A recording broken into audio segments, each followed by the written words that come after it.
ಸೀತಾ, ಸೀತಾ, ಒಳಗಡೆ ಏನು ಮಾಡುತ್ತಿರುವೆ? ಬೇಗನೆ ಹೊರಗೆ ಬಾರೆ. ಬಂದಿರಿ. ಯಾಕ್ರಿ, ಏನಾಯ್ತು ಈಗ? ಸೀತಾ, ಬೆಳಗಿನಿಂದ ನನ್ನ ಮನಸ್ಸಿಗೆ ನೆಮ್ಮದಿ ಇಲ್ಲ ಕಣೆ. ಈ ಬೇಸರದ ಮನಸ್ಸಿಗೆ ಆನಂದ ನೀಡಲು ಆ ನಿನ್ನ ಮುದ್ದಾದ ಕಂಠದಿಂದ ಒಂದು ಹಾಡನ್ನು ಕೇಳಬೇಕೆನ್ನುವ ಆಸೆ ಇದೆ. ಸೀತಾ, ನನಗೋಸ್ಕರ ಒಂದು ಹಾಡನ್ನು ಹಾಡುವೆ. ಯಾವಾಗ್ಲೂ ಹಾಡಿನ ಚಿಂತೆ ಅಲ್ವೇ ನಿಮಗೆ? ಸರಿ. ಸಂಗಾತಿ ಸಂಗಾತಿ ಓ ಸಂಗಾತಿ ಘಮ್ಮಂತಿ ಓ ಸೇವಂತಿ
ನೋಡು, ಲಕ್ಷ್ಮಣ ಬಂದರೆ ಬೇಗನೆ ಹೊಲದ ಕಡೆಗೆ ಬರಲು ಹೇಳು.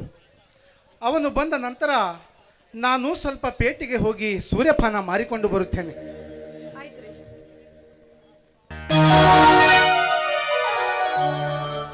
ರಮಣ ರಮಣ ನಮಸ್ಕಾರ ಗುಮಾಸ್ತ್ರೆ. ಮುಂಜಾನೆ ಹತ್ಕೊಡ್ರಿ ಕೆಲ್ಸಿಗೆ. ಇಲ್ಲ ಅವ್ ಮನ್ಯಾಗ ಕೂಸ್ಗಳು ದೊಡ್ಡ ಅದ ಅಂದ್ರೆ ಅದೇ ಪರಿಸ್ಥಿತಿ ಅದ. ಏನಿಲ್ರಿ, ನಮ್ಮ ಸೌಕಾರ ಒಂದು ಸ್ವಲ್ಪ ನಿಮಗೆ ಅರ್ಜೆಂಟ್ ಕರ್ಕೊಂಡು ಬಾ ಅಂತ ಹೇಳ್ರಿ ನೋಡ್ರಿ. ಯಾಕ್ರಿ ಗುಮಾಸ್ತ್ರೆ, ಅಂಥದ್ದೇನೈತಿ ನನ್ನ ಕಡೆ ಕೆಲಸ?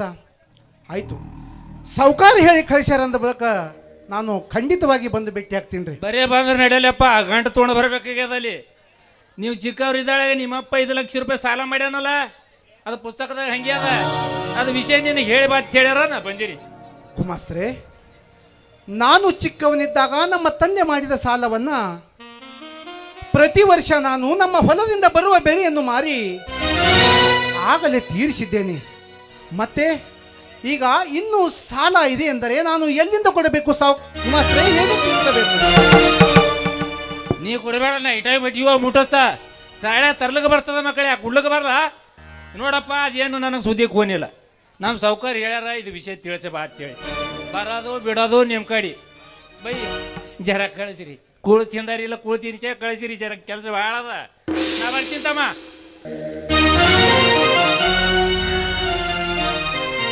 ಏನ್ರಿ ಇದು ಗುಮಾಸ್ತ ಹೇಳಿದ ಮಾತು? ಸೀತಾ, ನಾನು ಚಿಕ್ಕವನಿದ್ದಾಗ ನಮ್ಮ ತಂದೆ ಮಾಡಿದ ಸಾಲವನ್ನ ಪ್ರತಿ ವರ್ಷ ನಾನು ನಮ್ಮ ಹೊಲದಿಂದ ಬರುವ ಬೆಳೆಯನ್ನು ಮಾರಿ ಆಗಲೇ ತೀರಿಸಿದ್ದೇನೆ ಕಣೆ. ಇವರು ನೋಡಿದರೆ ಇನ್ನೂ ಸಾಲ ಇದೆ ಅಂತ ಹೇಳ್ತಾ ಇದ್ದಾರೆ. ಸೀತಾ, ನನಗೂ ಒಂದು ತಿಳಿಯದಂತಾಗಿದೆ ಸೀತಾ, ಒಂದು ತೋಚದಂತಾಗಿದೆ. ಅಲ್ಲ ರೀ, ಸಾಲ ತೀರಿದ ಮೇಲೂ ಇದೆ ಅಂತ ಅವರಾದ್ರೂ ಯಾಕೆ ಹೇಳ್ತಾರೆ? ನೀವು ಒಂದು ಸಲ ಆ ಸಾವುಕಾರನ ಹೋಗಿ ಯಾಕೆ ಭೇಟಿಯಾಗಬಾರ್ದು? ಆಯ್ತು ಸೀತಾ, ನೀನು ಹೇಳಿದ ಹಾಗೆ ಆ ಸಾಹುಕಾರನಿಗೆ ಭೇಟಿಯಾಗಿ ನಾನು ಸಾಲದ ವಿಷಯದ ಬಗ್ಗೆ ಮಾತನಾಡಿಕೊಂಡು ಬರುತ್ತೇನೆ. ಲಕ್ಷ್ಮಣ ಬಂದರೆ ಬೇಗನೆ ಹೊಲದ ಕಡೆಗೆ ಕಳಿಸು. ಹಾ, ನಾನಿನ್ನು ಬರುತ್ತೇನೆ, ಮನೆ ಕಡೆಗೆ ಜೋಪಾನ ಕಣೆ.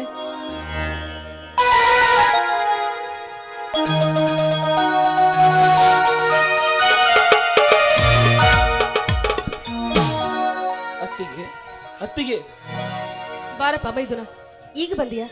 ನೀನು ಹೋದ ಕೆಲಸ ಏನಾಯ್ತು? ಹೋದ ಕೆಲಸದ ವಿಷಯ ಕೇಳತೀಯನಮ್ಮ.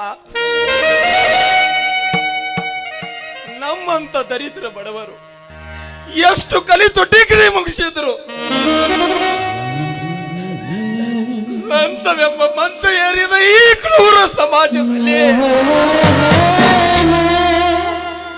ನೌಕರಿ ಸಿಗುವುದು ತುಂಬಾ ದುರ್ಲಭ. ಅತ್ತಿಗೆ ನಾನು ಸಾಕಷ್ಟು ಪ್ರಯತ್ನ ಪಟ್ಟೆ. ಎಲ್ಲಿ ಹೋದ್ರು ಲಂಚ ಎಷ್ಟು ಕೊಡುತ್ತೀಯ ಎಂದು ಸ್ಪಷ್ಟವಾಗಿ ಕೇಳಿಬಿಡುತ್ತಾರೆ ವಿನಾ ನೌಕರಿ ಕೊಡೋ ಮಾತೇ ಇಲ್ಲ.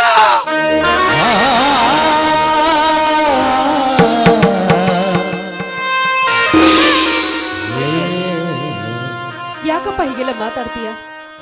ನೋಡು, ನಿನಗೆ ನೌಕರಿ ಸಿಗೋವರೆಗೂ ಪ್ರಯತ್ನ ಪಡು. ಇಷ್ಟೊಂದು ಆವೇಶ ಒಳ್ಳೆಯದಲ್ಲ.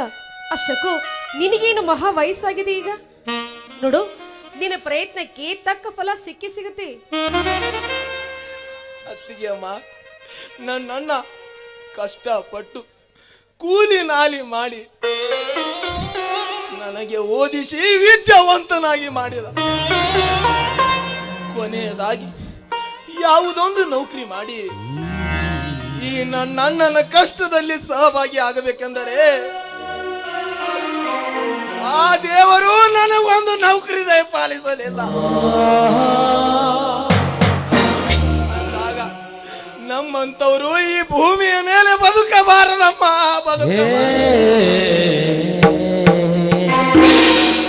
ಲಕ್ಷ್ಮಣ, ಏನು ಇದೆಲ್ಲ? ಯಾಕೆ ರೀತಿ ಮಾತಾಡ್ತಾ ಇದೀಯ? ನೋಡು, ಹುಟ್ಟಿಸಿದ ದೇವರು ಹುಲ್ಲು ಮೇಯಿಸೋದಿಲ್ಲ. ಆ ರೀತಿ ಆಗಿದ್ರೆ ಈ ಭೂಮಿ ಮೇಲೆ ಯಾರು ಕೂಡ ಬದುಕ್ತಾನೆ ಇರ್ತಾ ಇರ್ಲಿಲ್ಲ. ಅತ್ತಿಗೆ ಅಣ್ಣ ಅಣ್ಣ ಇದೀಗ ತಾನೇ ಆ ಸಾವುಕಾರ ಮನೆಗೆ ಆ ಸಾಲದ ವಿಚಾರವಾಗಿ ಮಾತಾಡ್ಕೊಂಡು ಬರ್ತೀನಿ ಅಂತ ಹೇಳಿದ್ದಾರೆ. ನೋಡು, ನೀನು ಬಂದ ನಂತರ ಹೊಲಕ್ಕೆ ಕಲಿಸ್ಕೊಡು ಅಂತ ಹೇಳಿದ್ದಾರೆ. ಬಾರಪ್ಪ. ಏನು, ನಮ್ಮ ತಂದೆಯವರು ಮಾಡಿದ ಸಾಲ ಇನ್ನೂ ಹಾಗೆ ಇದೆ? ಇಲ್ಲ ಅತ್ತಿಗೆ, ಇಲ್ಲ. ನನ್ನ ಅವರ ಸಾಲ ಎಲ್ಲ ತೀರ್ಸಿನಿ ಅಂತ ಹೇಳಿದ್ದಾನೆ. ತಡೆ ಅತ್ತಿಗೆ, ನಾನು ಹೋಗಿ ಬರ್ತೀನಿ. ಯಾಕಿಷ್ಟೊಂದು ಆವೇಶ ಪಡ್ತಾ ಇದೀಯಾ?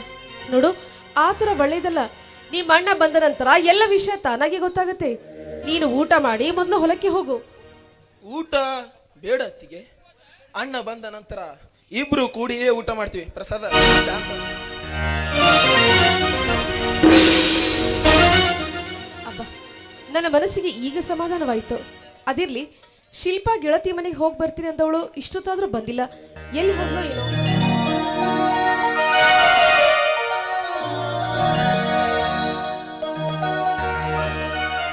ನಿಂತ್ಕೊ ಇಲ್ಲಿ.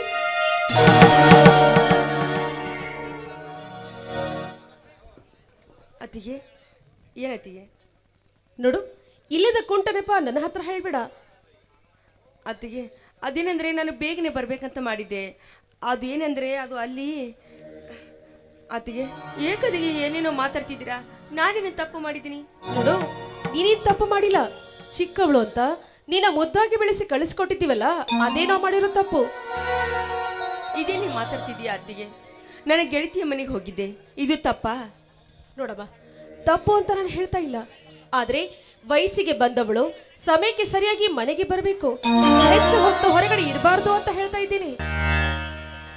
ನನ್ನ ಹೆತ್ತ ತಾಯಿ ಇದ್ರೆ ಹೀಗೆಲ್ಲ ಹೇಳ್ತಿದ್ರೇನು? ನಿಜನಮ್ಮ, ಅವರಿದ್ದಿದ್ರೆ ಎಷ್ಟು ಚೆನ್ನಾಗಿರ್ತಿತ್ತು. ಅವರ ಸೇವೆ ಮಾಡೋ ಭಾಗ್ಯ ನಮಗೂ ಕೂಡ ಸಿಗ್ತಾ ಇತ್ತು. ಆದ್ರೆ ಆ ಭಾಗ್ಯವನ್ನ ನಾವೀಗ ಪಡೆದುಕೊಂಡು ಬಂದಿಲ್ಲ. ಆ ಸ್ಥಾನದಲ್ಲಿ ನಿಂತು ನಾನು ನಿನಗೆ 2 ಮಾತನ್ನ ಹೇಳ್ತಾ ಇದ್ದೀನಿ. ನೀನು ವಯಸ್ಸಿಗೆ ಬಂದವಳು, ಸಮಯಕ್ಕೆ ಸರಿಯಾಗಿ ಮನೆಗೆ ಬಂದ್ರೆ ನಿನಗೆ ಒಳ್ಳೆಯದು. ಅದು ಅಲ್ಲದೆ ಕಾಲ ತುಂಬಾ ಕೆಟ್ಟು ಹೋಗಿದೆ ಅಮ್ಮ. ಆಯ್ತು ಅತ್ತಿಗೆ, ನನ್ನನ್ನು ಕ್ಷಮಿಸಿ ಬಿಡಿ. ಇವತ್ತಿನಿಂದ ನಾನು ಯಾವತ್ತೂ ಈ ರೀತಿ ಹೊರಗಡೆ ಹೋಗೋದಿಲ್ಲ. ನಿಮ್ಮನ್ನು ಕೇಳಿ ಹೊರಗಡೆ ಹೋಗ್ತೀನಿ. ಅತ್ತಿಗೆ, ಹೊಟ್ಟೆ ತುಂಬ ಹಸಿತಾ ಇದೆ. ಸರಿ ಸರಿ ನಡಿ. ನಿಮ್ಮ ಅಣ್ಣಂದ್ರು ಊಟ ಮಾಡಿಲ್ಲ, ಹಾಗೆ ಹೊರಗಡೆ ಹೋಗಿದ್ದಾರೆ. ನೀನು ಊಟ ಮಾಡು. ಆ ನಂತರ ನಾನು ಅವ್ರು ಬಂದ ನಂತರ ಊಟ ಕೊಡ್ತೀನಿ. ಬಾ ಒಳಗೆ.